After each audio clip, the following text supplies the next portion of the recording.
Balik lagi ke pembahasan soal UTBK Kimia. Bagian terakhir ya, bagian 6 bakal bahas soal nomor 57 sampai 60. BTW aku udah nggak bikin video 1 minggu ya, karena kemarin sakit, jadi mohon dimaklumi. Terus juga ini udah beli mic baru, jadi harusnya audio quality-nya udah upgrade ya. Udah lebih bagus harusnya. Oke, langsung aja soal nomor 57. Di sini ada soal cerita gitu, sangat deskriptif. Aku sambil gambar kali ya, jadi biar kamu kebayang. Jadi suatu sampel batuan nih, let's say ini batuan, mengandung garam, natrium, kalium, magnesium, barium, dan seng. Yang mana itu adalah opsinya. Kemudian si sampel ini dilarutkan pada HCl pekat secara sempurna. Jadi di sini ada HCl, masukin gitu ya ke sampel ini. Dan dia bilang larut sempurna kan, berarti ini bakal berubah jadi larutan. Nah, kemudian si larutan ini dia saring gitu untuk membersihkan dari kotoran-kotoran. Biasalah kalau saring mah pakai corong gitu. Terus misalnya di Erlenmeyer atau tabung reaksi gitu ya. Bukan tabung reaksi, gelas kimia. Nah, dapatlah hasil saringannya. Hasil saringannya ini lalu ditambahin KOH padat. Kemudian akan terbentuk endapan hidroksida. Nah, kalau endapan hidroksida kan berarti kalau kita lihat di opsi bisa bentuknya NaOH, KOH, MgOH2, BaOH2 maupun ZnOH2 gitu ya. Nah, terus jawabannya yang mana gitu? Kayaknya kalau di SMA ini lebih ke materi kelarutan kali ya. Soalnya ngomongin endapan gitu kan. Cuman kalau di kuliah ini namanya uji kualitatif. Jadi kamu menguji ion-ion gitu. Nah, di sini ada yang namanya itu penting buat kamu tahu ya. Solubility rules. Aturan kelarutan gitu. Jadi kamu bisa prediksi nih garam-garam mana aja yang larut atau tidak. Nah, yang ada banyak aturannya. Nanti mungkin aku kasih listnya di description box. Mungkin aku taruh di G Drive kali ya. Jadi, yang penting buat jawab soal ini adalah semua kation golongan 1A itu larut sempurna dalam air. Jadi, kamu nggak bakal tuh nemuin endapan yang punya kation golongan 1A. Which are, di sini adalah opsi yang A dan B gitu ya. Na dan kalium itu kan golongan 1A. Jadi, NaOH dan KOH itu tidak ada bentuk endapannya secara natural gitu ya. Jadi jelas bukan ini jawabannya. Nah, jadi penting nih kamu buat tahu ini. Solubility rules. Nah, terus golongan 2A itu sedikit larut dalam bentuk hidroksidanya. Hidroksida sedikit larut. Tergantung kereaktifannya. Jadi, kalau di sini kan yang golongan 2 itu aku pakai warna lain. Itu kan ada Mg sama Ba ya. Kalau lihat di tabel periodik itu, Mg itu kan di atasnya Ba gitu ya. Ini Mg, terus Ba di bawah. Ini ada unsur lain lah gitu. Artinya, sebenarnya Ba itu jadi alasannya itu Ba lebih reaktif ketimbang Mg karena Ba itu ukurannya besar. Dia lebih gampang melepaskan elektronnya. Jadi kamu mungkin perlu nonton soal sebelumnya ya. Aku bahas tuh konsep kenapa ini lebih reaktif, itu lebih reaktif gitu. Pada intinya Ba itu lebih reaktif daripada Mg. Jadi harusnya Ba itu lebih mudah larut ketimbang Mg. Jadi kalau ditanya mana yang lebih mudah mengendap kan soalnya yang ditanya tuh mengendap ya dalam bentuk padatan hidroksida. Ya, bukan Ba. Kalau compare to Mg. Jadi kamu sekarang punya dua opsi. Bisa Mg, bisa Zn. Nah, ini tricky banget. Soalnya kamu kalau kayak gini, kalau aku bakal manfaatin deret volta. Atau bahasa Inggrisnya tuh activity series ya. Jadi sebenarnya urutan kereaktifan suatu unsur gitu atau suatu logam. Nah, si Mg itu lebih di kiri ketimbang si Zn. Kalau nggak salah sih.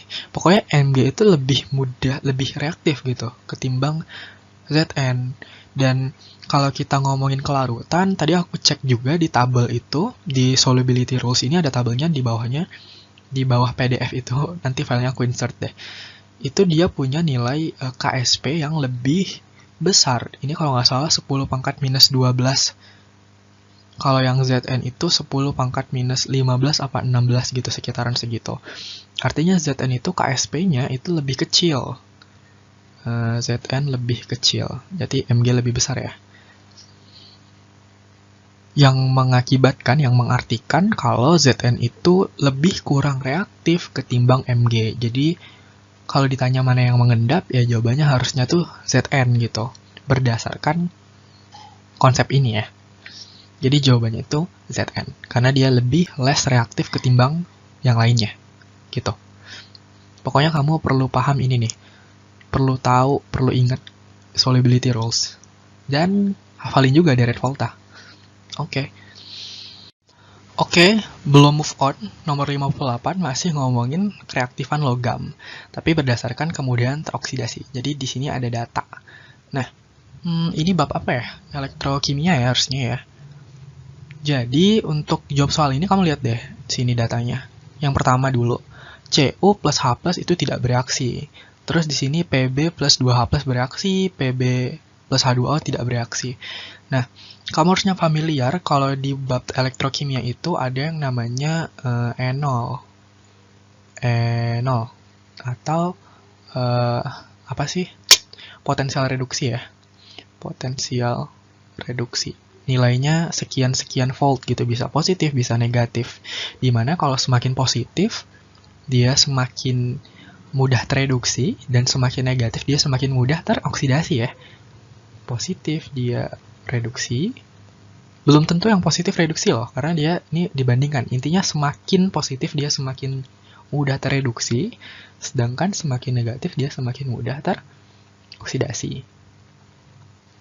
Nah, kamu lihat di sini, data yang pertama, Cu plus H plus itu nggak bereaksi. Jadi, harusnya tuh, kan H plus itu bakal tereduksi ya, karena jadi enol ini berdasarkan reaksi reduksi gitu. Bukan oksidasi, ini penting nih. Semua dalam tabel potensial sel itu bentuknya dalam bentuk reduksi gitu. Jadi H plus ini harusnya dia tuh tereduksi, menangkap 2 elektron menjadi H2. 1 elektron apa 2 elektron ya? 2 elektron deh, gini. Nah, tapi dia nggak bereaksi. Artinya apa? Artinya si H plus ini tidak tereduksi. Ya nggak? Setuju kan? Karena dia tidak bereaksi, H plus tidak tereduksi, justru Cu yang tereduksi. Artinya apa? Artinya Cu itu lebih mudah tereduksi ketimbang H plus. Gitu. Dan harusnya kamu juga tahu nih kalau nilai potensial sel dari N0 dari H itu adalah 0,00 volt. Dan ini standar. Ada yang namanya itu SHE, standar hydrogen electrode. Jadi H plus ini emang acuan gitu. Jadi nilainya 0. Cu itu lebih mudah tereduksi ketimbang H plus. Jadi dia di atasnya H plus gitu. Atau kalau di direct volta itu kiri ke kanan, kanan ke kiri ya. Terus cek lagi bawahnya, sedangkan Pb dengan H plus itu bereaksi. Pb-nya di sini teroksidasi dan H2-nya tereduksi. Artinya Pb-nya itu di bawah H plus. Gitu. Coba kalau bingung dipahamin dulu ya. Jadi Pb-nya di sini teroksidasi dan H plus-nya itu tereduksi. Artinya nilai N0 dari H plus itu lebih tinggi. Tadi ya, semakin positif kan semakin tereduksi gitu. Nah, kemudian Pb sama H2O itu tidak bereaksi. Nah, sekarang Pb sama H2O tidak bereaksi. Artinya Pb itu lebih mudah tereduksi ketimbang H2O. Jadi H2O itu di bawahnya Pb. Gitu. Lalu Ca sama H2O justru bereaksi gitu ya. Kalau dia bereaksi, gimana? Dia di bawahnya ya. Jadi si Ca itu di bawahnya H2O. Gitu.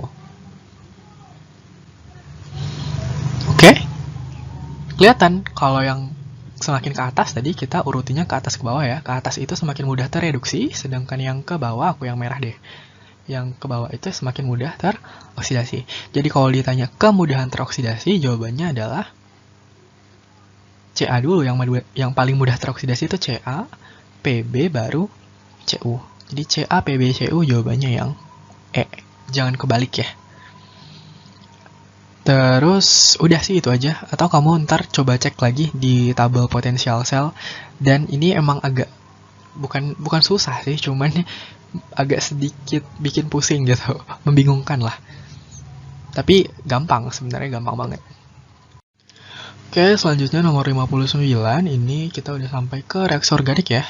Reaksi yang tidak dapat membuat asam asetat. Oke, asam asetat itu kan CH3COH ya.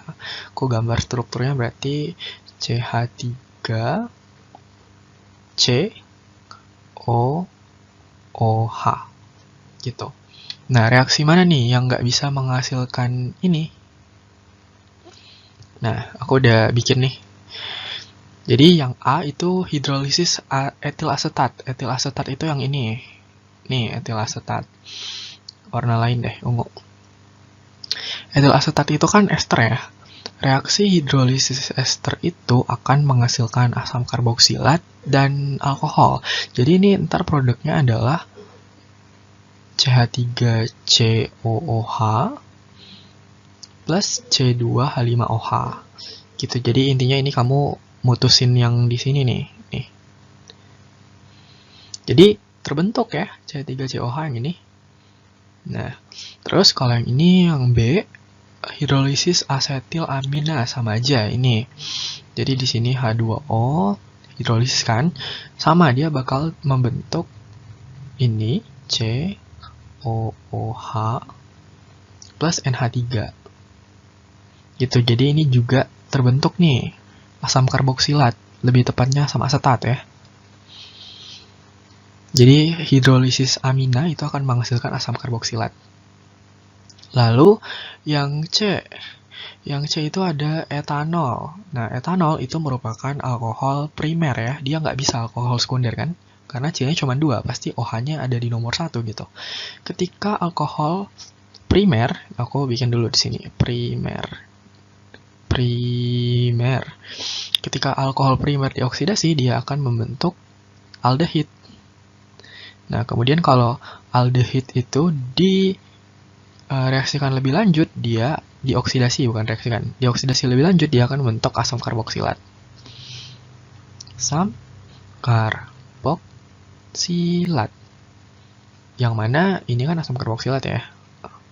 Asam karboksilat. Jadi intinya yang C ini bisa, si alkohol primer. Nah, move on ke yang D ini nih yang nggak bisa. Yang D ini kan dia alkohol sekunder. Alkohol sekunder mau direaksikan dengan apapun, oksidator apapun, dia akan membentuk keton gitu. Nggak bisa menghasilkan asam karboksilat, jadi nggak mungkin terbentuk asam asetat. Jadi kalau ditanya reaksi yang nggak dapat untuk membuat asam asetat, ya ini, yang D jawabannya. Gitu. Nah, terus yang E. Nah, yang E ini adalah aldehid. Kalau dioksidasi lebih lanjut, dia akan menghasilkan C3COH ya, atau asam karboksilat, asam asetat. Jadi H3COOH. Nah, jadi sebenarnya dari ini, si alkohol yang primer yang ini, yang opsi yang C, kalau kamu oksidasi pakai oksidator yang cukup lemah, PCC misalnya contohnya, reagennya, itu akan menghasilkan ini. Kemudian ini, yang E, opsi E, dioksidasi lebih lanjut menghasilkan asam karboksilat. Gitu. Sebenarnya kalau yang C ini, C2H5OH, etanol ini kalau dioksidasi pakai oksidator kuat, itu bisa langsung berubah jadi asam karboksilat sih. Gitu. Jadi jawabannya yang D ya, yang nggak bisa, si alkohol yang sekunder. Aduh, ulang. Nggak bagus. Sekunder.